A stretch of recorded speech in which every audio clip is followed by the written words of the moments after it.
A very warm welcome to Ask Advocate Joe. And as you all know, that on 26th of January 2026, we are celebrating the 77th Republic Day.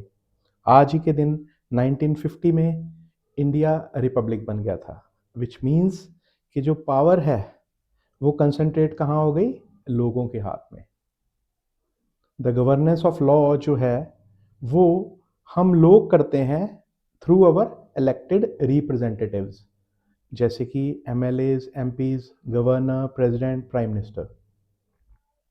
और इस बार 2026 में जो theme है हमारे इस republic day का, that is number 1, Vande Mataram, right, which reflects our patriotic spirit. और दूसरा जो है theme, that is the initiative of Atmanirbhar Bharat, that is self reliance. लेकिन इस पेट्रियोटिक सीजन में हमें जो सबसे इम्पॉर्टेंट बात याद रखनी है कि हमारा constitution in article 51A and clause A, उसमें हमें क्लियरली हमें एक ड्यूटी डिफाइन करता है कि हर सिटीजन को इंडिया के रिस्पेक्ट करना है और ऑनर करना है कॉन्स्टिट्यूशन को, इंडियन नेशनल एंथम को और इंडियन नेशनल फ्लैग को। ये सबसे इम्पॉर्टेंट है। और इस पर्टिकुलर वीडियो में हम ये देखेंगे कि कौन सी ऐसी गाइडलाइंस प्रोवाइड की गई हैं कि जब हम अपने नेशनल फ्लैग को होइस्ट करेंगे या फिर डिस्प्ले करेंगे या यूज़ करेंगे तो कौन सी गाइडलाइंस, कौन से प्रोटोकॉल्स हमें ध्यान में रखने हैं। और दूसरी चीज़, कौन सा ऐसा लॉ है जो कि डिसरिस्पेक्ट को नेशनल एंथम की, कॉन्स्टिट्यूशन की या फिर नेशनल फ्लैग की पनिशेबल बनाता है। तो इसको डिटेल में समझते हैं। Let's go about it. सबसे पहले हम देखेंगे कि जो एक लॉ है इंडिया में जो कि गाइडलाइंस और प्रोटोकॉल बताता है कि नेशनल फ्लैग को कैसे यूज़ करना है, डिस्प्ले करना है और होइस्ट करना है, ठीक है।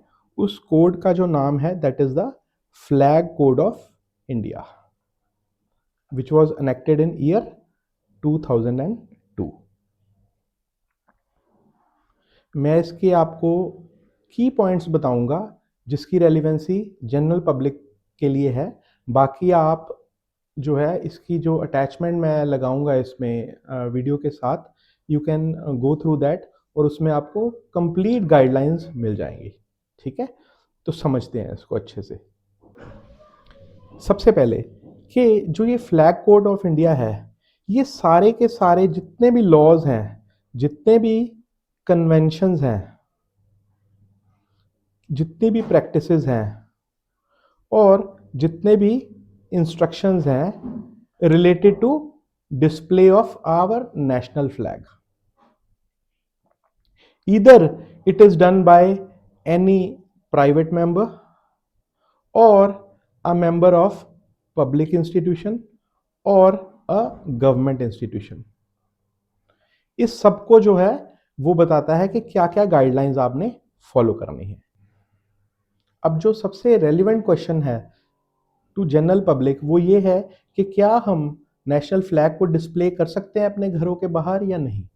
तो इसका आंसर है कर सकते हैं। प्राइम मिनिस्टर साहब के इनिशिएटिव जिसका नाम था हर घर तिरंगा, उसके अंदर every member of the public वो अपने घरों के बाहर जो नेशनल फ्लैग को डिस्प्ले कर सकता है। अब दूसरी चीज आती है कि कब कर सकते हैं, दिन में या रात में, कोई भी टाइम कर सकते हैं, ठीक है। लेकिन जो सबसे जरूरी एस्पेक्ट ध्यान रखना है वो ये है कि डिग्निटी मेंटेन होनी चाहिए नेशनल फ्लैग की और हर समय उसको रिस्पेक्ट मिलनी चाहिए।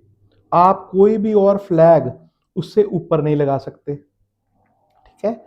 जब भी और फ्लैग्स डिस्प्ले में होंगे तो हमारा जो नेशनल फ्लैग होगा वो सबसे ऊपर होगा और नेशनल फ्लैग के सामने कुछ भी उसका जो व्यू है उसको कोई भी जो है ऑब्स्ट्रक्ट नहीं करेगा कोई भी चीज़। फॉर एग्जांपल आपने फ्लावर पार्ट्स रख दिए या कुछ रख दिए, ऐसा नहीं हो सकता। उसका जो डिस्प्ले है वो क्लियर होना चाहिए, विदाउट एनी ऑब्स्ट्रक्शन होना चाहिए।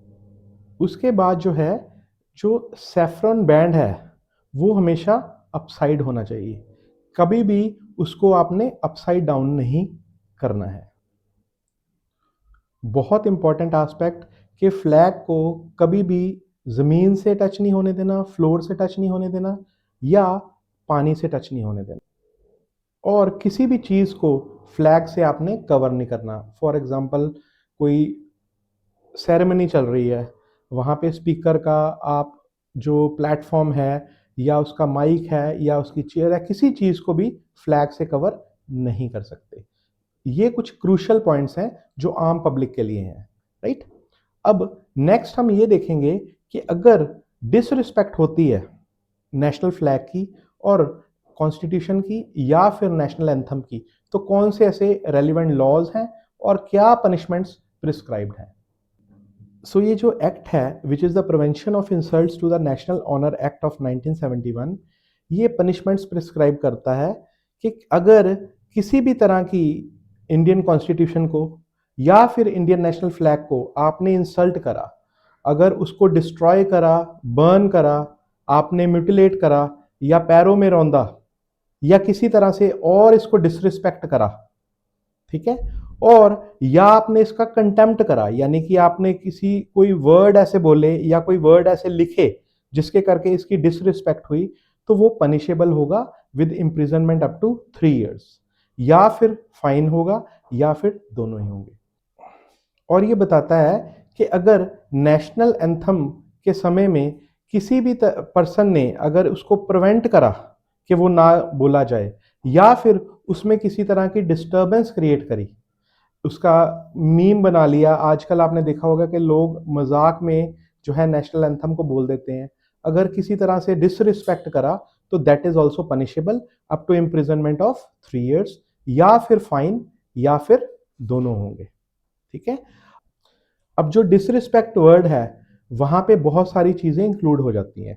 फॉर एग्जाम्पल अगर इंडियन कॉन्स्टिट्यूशन या इंडियन नेशनल फ्लैग को आपने इंडिग्निटी करा या फिर फ्लैग को किसी के सामने झुकाया, किसी भी पर्सन, चाहे वो कोई मिनिस्टर हो, कोई भी हो, या फिर उसको हाफ मास्ट में उसको फ्लाई करा, एक्सेप्ट, यहां पे एक्सेप्शन है कि कुछ स्पेसिफिक सेंट्रल गवर्नमेंट के ओकेजन्स होते हैं जहां पे हाफ मास्ट फ्लाइंग अलाउड होगी, लेकिन वो सिर्फ पब्लिक बिल्डिंग्स में होगा और वो गवर्नमेंट के इंस्ट्रक्शंस के थ्रू होगा, ठीक है। या फिर आपने किसी भी प्राइवेट पर्सन को उससे ड्रेपरी करी, यानी कि उड़ाया, इसमें भी एक्सेप्शन ये है कि आर्म्ड फोर्सेस के उसमें, पैरा मिलिट्री फोर्सेस में उसमें और स्टेट फ्यूनरल्स में अलाउड है, ठीक है।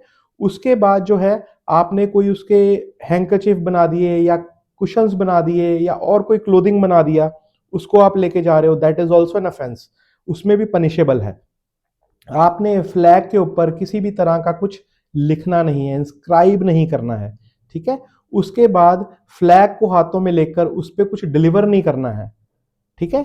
एक्सेप्ट वहां पे एक्सेप्शन ये है कि जब आप फ्लैग होइस्ट कर रहे हो उस समय फ्लावर पेटल्स जो है उसमें आ सकते हैं। सैफरन कलर जो है किसी भी टाइम पे उसका सैफरन बैंड है फ्लैग का, वो नीचे नहीं होना चाहिए, पानी में नहीं फेंकना, जमीन पे जानबूझ के ट्रैम्पल नहीं करना, तो ये सब सारे ऑफेंसेस हैं और they are punishable in law.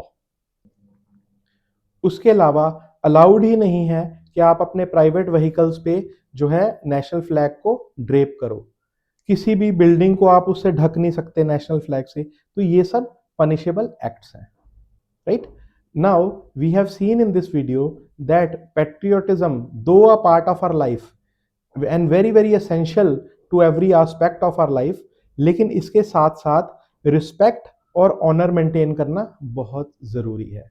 Because जहाँ पे बात आ जाती है हमारी कॉन्स्टिट्यूशन की, जहाँ पे बात आती है हमारे नेशनल फ्लैग की और नेशनल एंथम की, वो पैरामाउंट इम्पोर्टेंस की है और उसको रिस्पेक्ट करना हर सिटीजन का, हर नागरिक का कर्म कर्तव्य है।